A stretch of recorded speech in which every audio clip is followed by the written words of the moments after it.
Hello everyone, welcome back to the channel. So, today we're looking at a different style trolley, and we have a tube rail. So, the opener that I got, this is not a Stanley, even though it has a tube rail. If we follow this back, what is this? So, if we look more closely at it, this is an overhead door, model 450A. So, this opener is quite cool. I got this opener actually on New Year's Day, so first opener of 2024, and I really like this thing. The connections in the board, I'm not sure what was going on with it. I got it out at my grandma's because the guy that I get these openers from lives close to there, so he brought it out there. And when I was out there, I tested it, and it worked just fine. I took it off the rail, and then brought it home, and then put it back on the rail here. And then it ran up perfectly fine, and then when I tried to run it down, it would only go about an inch at a time, and then stop. And then when I'd push the button again, it would go the inch back up. So I had to just hold the up limit while it was traveling an inch at a time, and it eventually got all the way down. So I checked the board, and after a little while of doing that, it just completely stopped. There was no response whatsoever. When you'd, short the wires together, there was just absolutely no response. So, I was like, well, this thing's dead. I'm probably going to have to get a new board. But, I was messing with the connections, and there's this little piece inside there that I think has to make contact with the rest of the board somehow. I don't know. It's like a plastic piece, which doesn't make any sense. But I tightened down the board as tight as I could get it, and kind of shook the opener a few times, and it seems like it's working now. It's still yesterday when I was running it, it ran a few cycles, but then it was still cutting out. But last night it was able to do about, I don't know, maybe 4 or 5 full cycles without stopping. So hopefully it'll run just fine now. I did get the original push button for this. This is the push button that came with this opener. So, let's go ahead and run this. I'm using my Wayne Dalton door arm. But yeah, everything else other than that is original. I'm using a Genie release tag. The rope was already on here. So, your limits, they just mount into the chain right here. There's a little piece that the screw threads into on the back. And then there's the same thing for the down, and there's these 2 little switches up here that they hit, and that's what stops. The rail, actually, there's a little bolt. I'll take this cover off later to show you, but there's a little bolt that the rail has to stop at, and then, the tension from the chain keeps the rail pushed towards that bolt and prevents it from coming off, because this rail, actually, when you take the chain off, it just slides right out of here. So, I guess enough yammering on. Let's go ahead and run this thing. Here we go.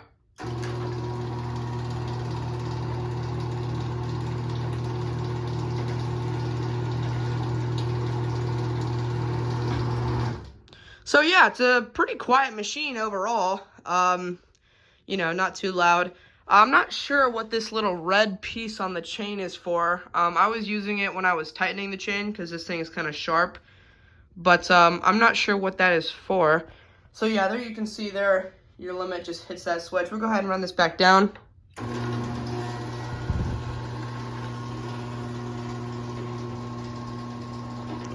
And see the limit up here. That one on the left is your down limit, and then the one on the right is the up. So I have the force set on minimum, but or I have it set slightly above minimum. But I couldn't get the force to work on this thing, so, like I said, the connections in the board are kind of messed up. I don't really know. But anyway, we'll go ahead and run this again.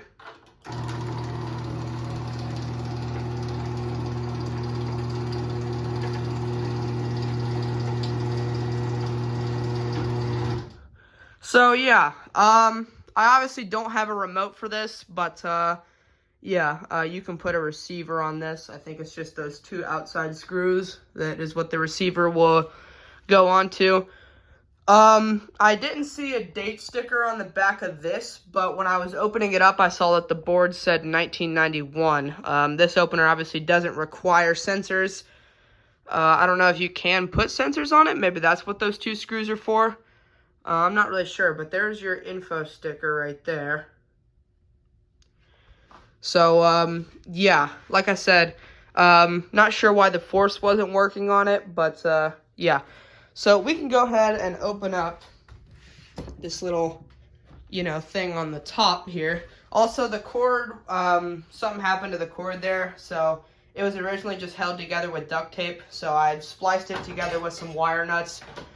Before long, I just need to go to Home Depot and buy another plug for it, because that's pretty easy to put on. I've done them before on, like, extension cords, but yeah, I just need to get another plug and just wire that on, and then it'll be good. But let's go ahead and we will open the top of this thing here. So there's just 4 screws. Whoops, that went the wrong way.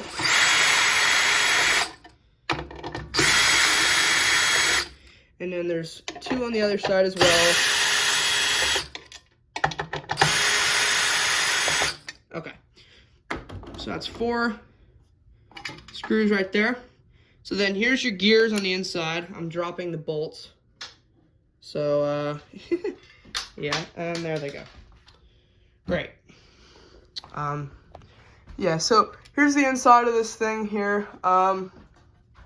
Where did the other screw go? I want to make sure that, it's not going to mess anything up. Here's 3 of them. So I don't know where the 4th one ended up.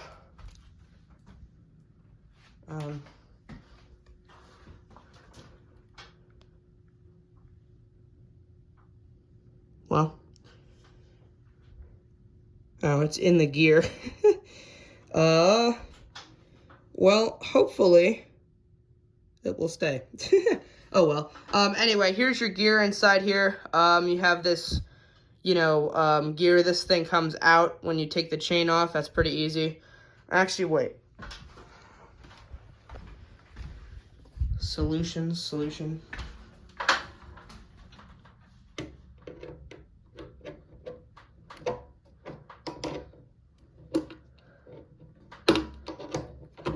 No, it doesn't fit. Hold on 1 second. Okay, sorry about that. I got the screw out of there. So yeah, you have your drive shaft motor. I put some grease on these. You have your motor shaft. This comes directly off of the motor. And then, this is a reduction gear here. So this spins your chain, and this gear will come off. And this, little pulley here will also come off. It's just a little kind of chain spreader, but this spins as well. There's the bolt I was talking about with the rail. So the rail just hit that, but it doesn't hit your pulley here. So, yeah, that'll just hit that, and then the tension from the chain will, keep the rail on. So let's go ahead and run this back down here.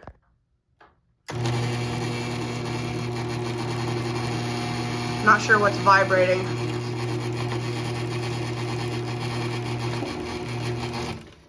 Might be the case because this bottom thing is like broken, so this screw doesn't really hold on. So, yeah, that probably is what's making that vibrate. But let's go ahead and run this again. And then if you trigger this, or that's the down. So if we trigger the up, it stops. You trigger the down, it stops. So yeah, run this back up. So yeah, the limits are not super hard to, adjust. I'd probably rather do it if it was like a Genie screwdriver. It's a little bit easier, but still, it's not that bad. So, yeah, I guess we'll go ahead and give this one more run down, and then that'll be it from up top here. We'll move this drill. We'll get one more run down.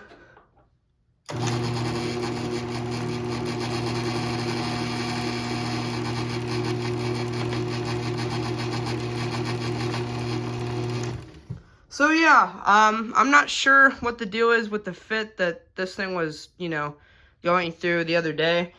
But luckily, it's working just fine now. So yeah, there you go. That's pretty much it. It's a new opener of mine, overhead door, model 450A. Like I said, the board on this said 1991. So yeah, there you go. So that's pretty much it. Thank you guys so much for watching. Or actually, here, I'll show this since I didn't show it yet. You can, disconnect this, obviously. Slides right through. You have to have this pulled down to go through the limit because otherwise it gets stuck on it. Here's your inner slide. So the way you tighten the chain on this is there's these little things that you have to turn one way. I can't remember which way it is. And then this little thing here, you spin it down to tighten and you spin it up to loosen. So, yeah, and then there's the chain tension. I don't have it extremely tight because, it's a tube rail. I don't want to keep it too tight.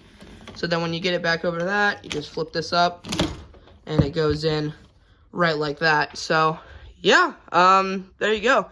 That's pretty much it for the overhead door. So thank you guys so much for watching, and I'll see you in the next one. Peace.